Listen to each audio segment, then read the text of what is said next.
Au sommet de ce 13h, Mboro peine à étancher sa soif. Depuis des années, les populations n'arrivent pas à avoir de l'eau potable. Les enfants sont tout le temps malades à cause de la mauvaise qualité de l'eau.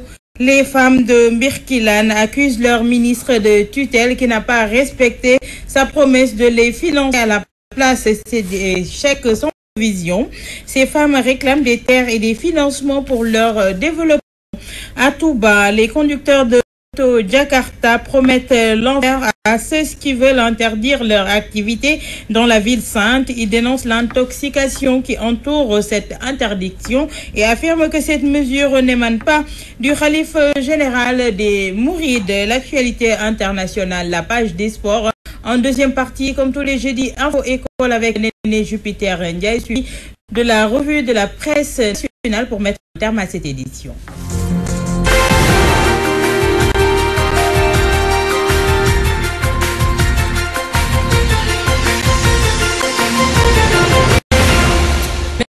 Bonjour et bienvenue à la principale édition de la mi-journée sur Walf TV. Les populations de Mboro dans la tourmente. Depuis des années, elles n'arrivent pas à boire à leur soif de l'eau potable.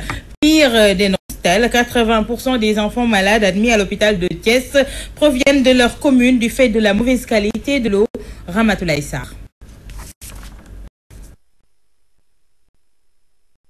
Assoiffées, les populations de Mboro le sont.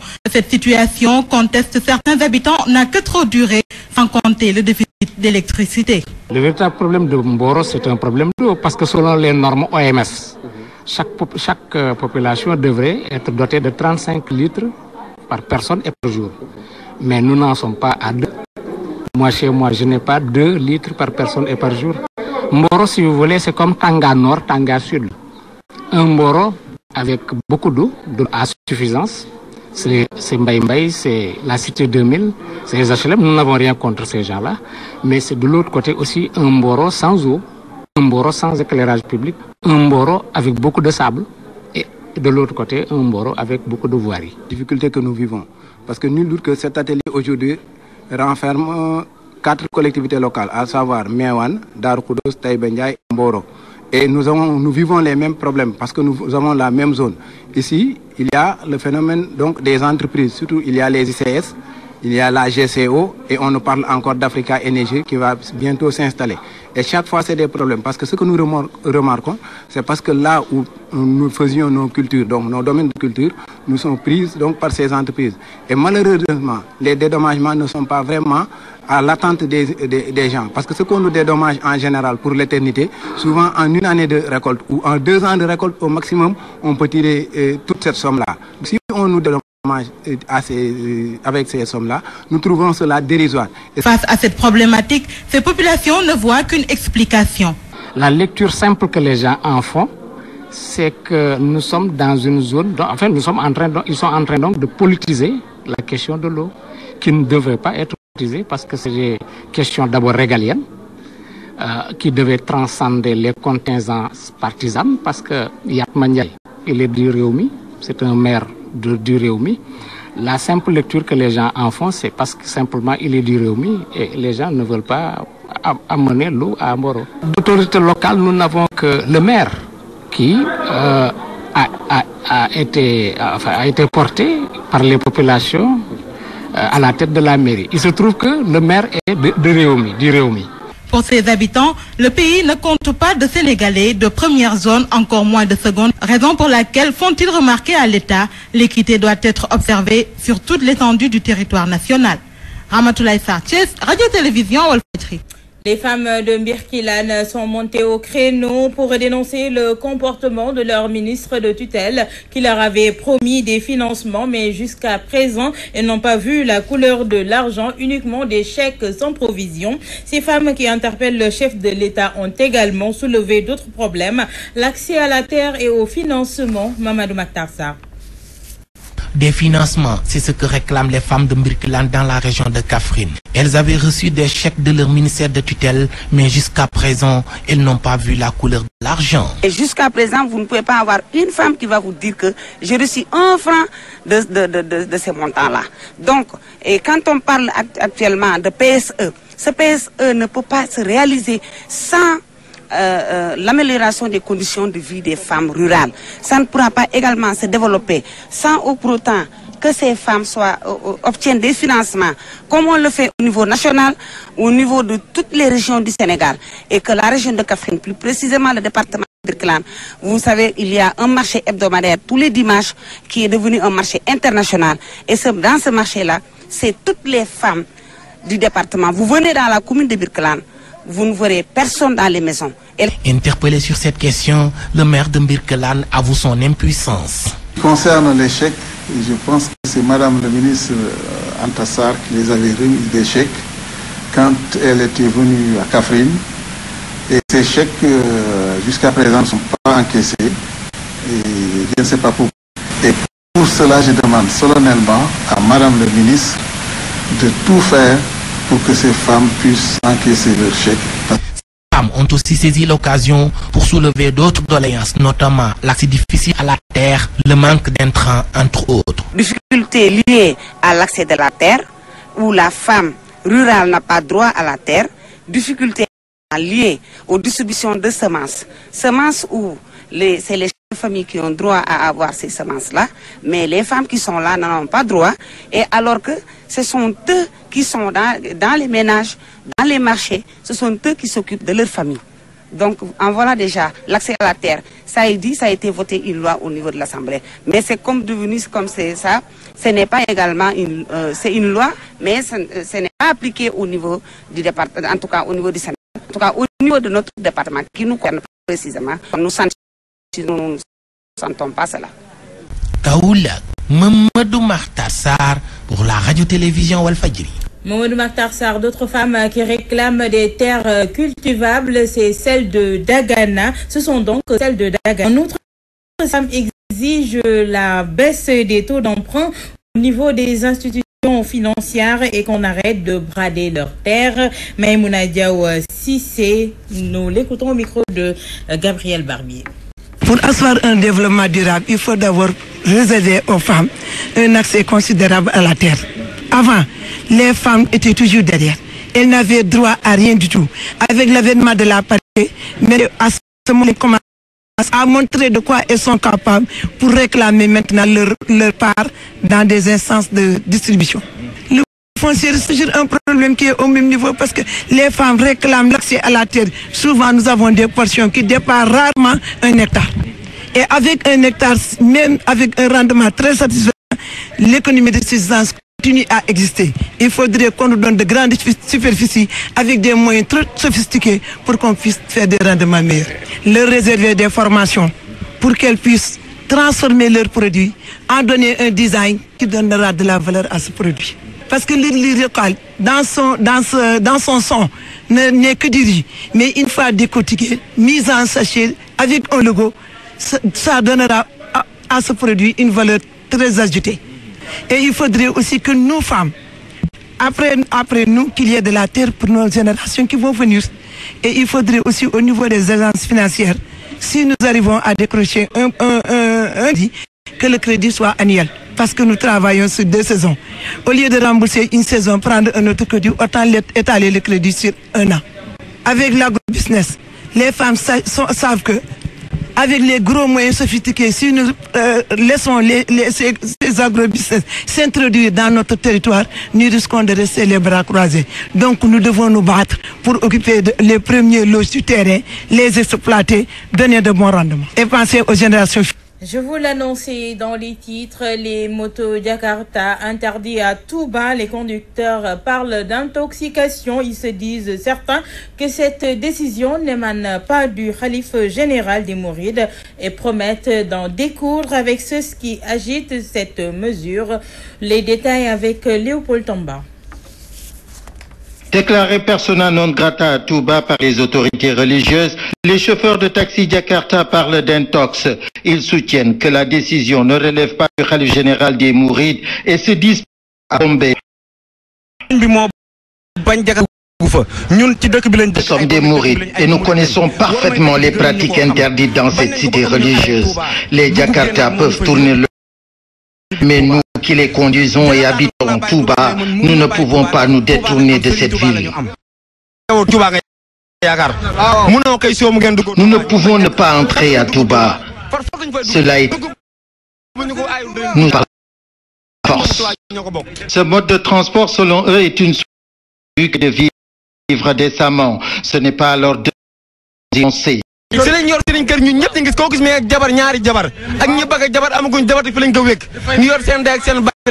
Avec cette activité, nous entretenons nos femmes et même nos parents. Donc on doit nous laisser mener librement ce métier que nous exerçons. Chaque jour, nous empochons 6 à 7 000 francs. Il y a bien des fonctionnaires qui n'ont pas ce revenu.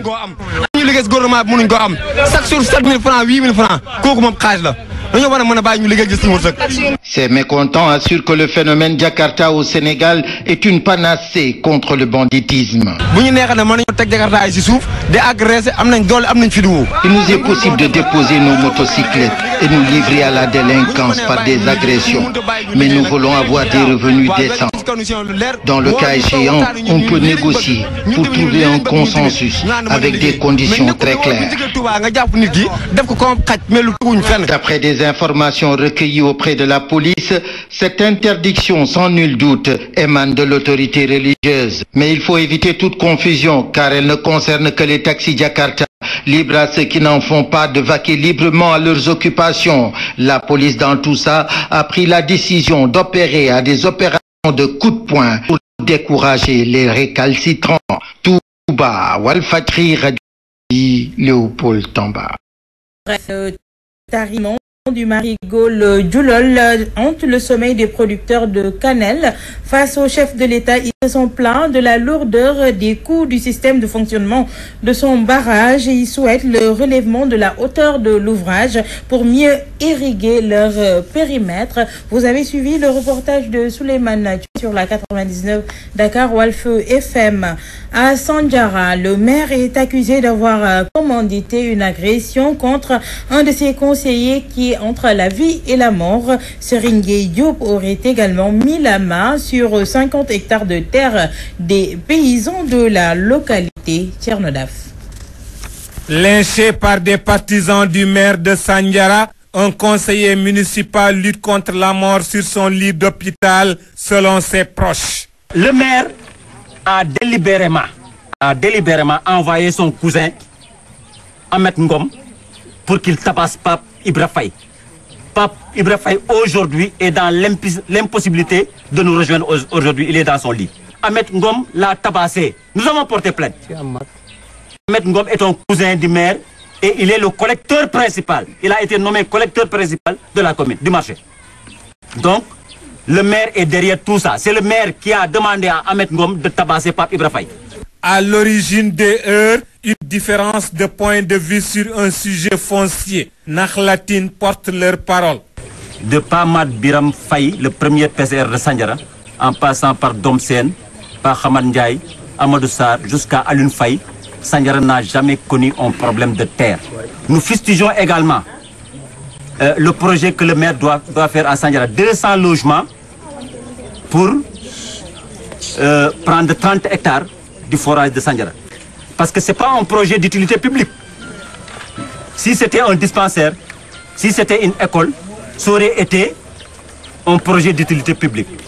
Mais c'est un projet privé qui appartient au maire. Pour éviter le pire, la partie opposée au maire interpelle et met en garde les autorités administratives. Nous avons averti le sous-préfet avant approbation, parce que le sous-préfet a 1 mois pour l'approbation. Nous avons fait une ampliation au préfet. Nous comptons saisir le ministre des collectivités locales. Nous ne voulons pas d'investisseurs homosexuels. Nous ne voulons pas également des francs-maçons à Sandiara. Si ces dernières font la sourde oreille, le pire est alors à prévoir selon les populations. Il faut qu'il passe sur nos cadavres pour réussir son projet. On n'acceptera pas ça. Entre le maire de Sandiara et ses opposants, c'est une longue histoire à l'issue incertaine qui vient d'être déclenchée. Mbourgué, radio-télévision Walfadjri, Tchernodaf. À quelques jours de la Tamkharit, les Niarel ou secondes épouses font le tour de leur quartier à la recherche des traînes pour la préparation du repas d'Ashura, une tradition perpétuée malgré la cherté de la vie. Son but est de créer une certaine harmonie entre coépouses. Le reportage de Rokhaya Bey. À quelques jours de la Tamkharit, les Niarel ont l'habitude de demander des repas pour Ashura, communément appelé Reeru Tamkharit. Une pratique très ancienne et qui est entrée dans les us et coutumes des Sénégalais.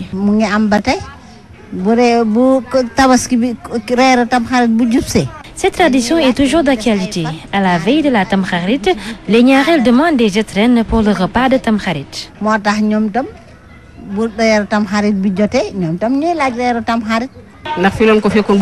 C'est une valeur bien de chez nous. Nous l'avons hérité de nos grands-parents. Cependant, certaines femmes ne respectent pas cette tradition.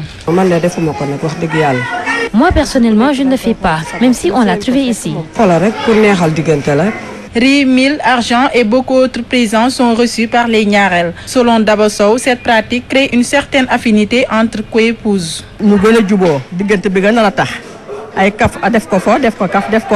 C'est pour créer une certaine harmonie entre coépouses. D'autres peuvent même aller jusqu'à offrir des bracelets en or.